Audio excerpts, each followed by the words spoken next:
Oui, merci à toutes et tous. Je voudrais aussi rebondir sur l'attribution des subventions aux associations. Madame Lefebvre, vous nous avez répondu un peu à côté parce que, en fait, personne ici, ne vous méprenez pas, insinue que vous ne faites rien pour les associations, que vous n'êtes pas investi sur la question des associations et qu'il n'y a pas assez de budget au niveau global. Personne ne dit non plus qu'il y aurait du clientélisme de la part de la majorité. On dit que sans critères objectifs, ça peut laisser penser à du clientélisme. C'est quand même différent.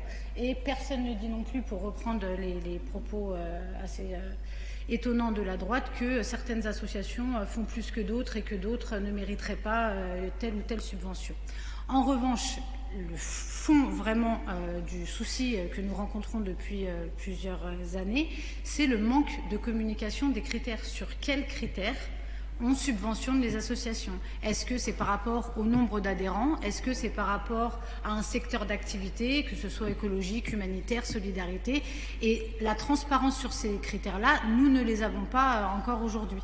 Vous nous dites que vous avez mis en place un audit concernant les différentes associations, un audit qui a coûté 37 000 €, qui a été effectué par une société privée, qui au passage aurait pu être effectué peut-être par la ville, mais ça c'est un autre point. La réponse est dans la question.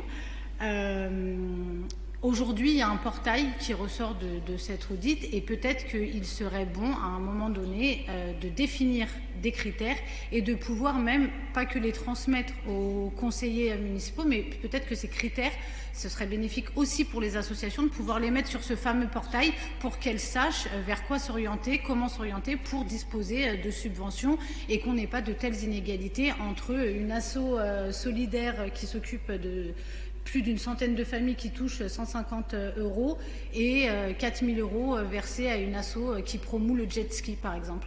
Et vraiment, à un moment donné, je pense qu'il y aurait moins un sentiment d'injustice ou de suspicion s'il y avait des critères clairs